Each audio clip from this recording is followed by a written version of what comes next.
บ่จะรีบสู้บงโอนตึงออกเนี่ยจิติหนึ่งเลิกบ่หมอตีได้บงผลิโอนหมดบ้านบงโอนบ่หมอจุ่มคนนี้จุ่มออกนี่บ่ไอ้ปลายยังมีจานมุกบ่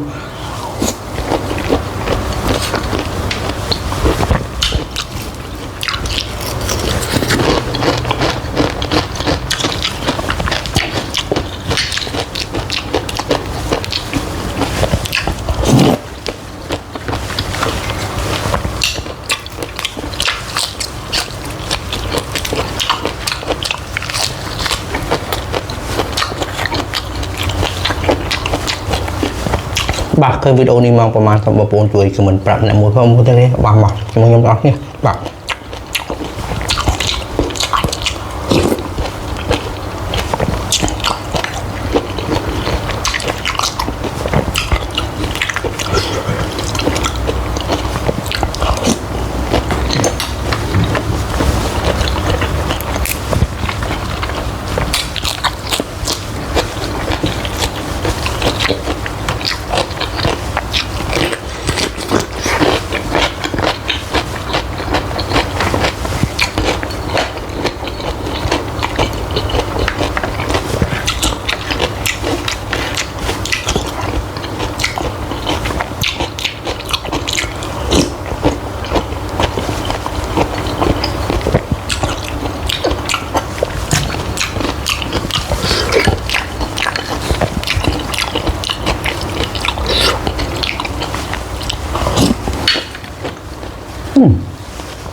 มันเติมเยอะกว่าบาก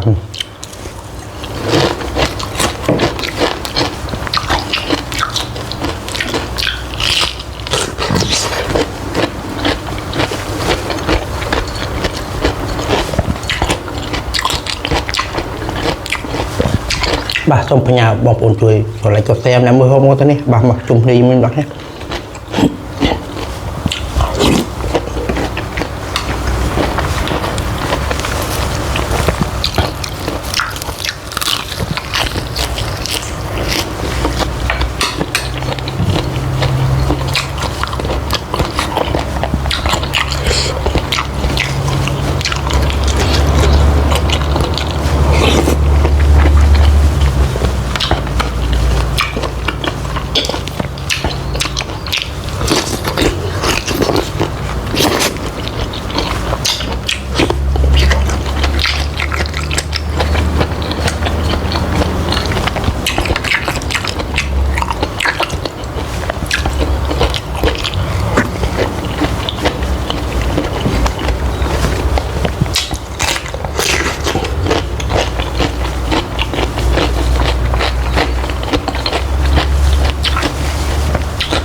ถ้าตีบะมุมแบบบันไทย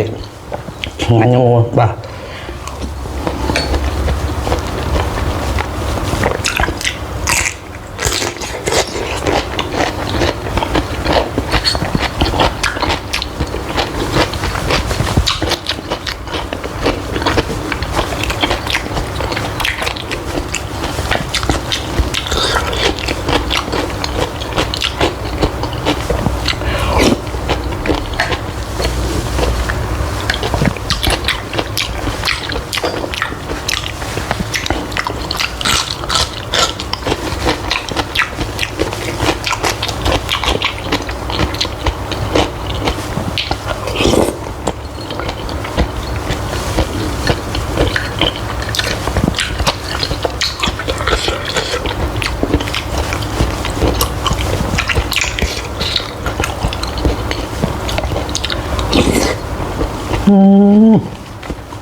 จังรสมั้ง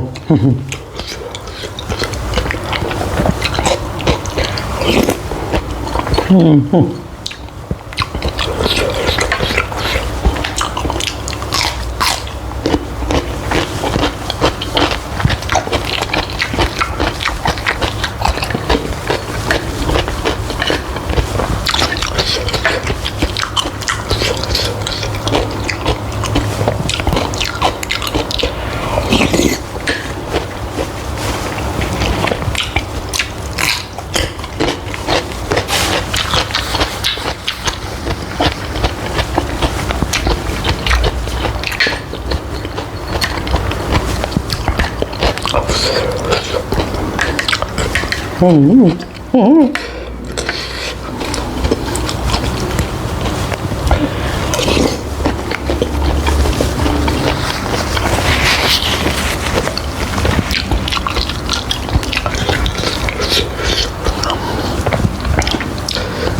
าอย่างนาสมอบกุลสำหรับการตามดานระบบบอลตอกเนี่ยสมบอลกำไปช่วยก่อนไลค์ก็แซมแนวบอยของมูตัวเนี่ยบ๊ายบาย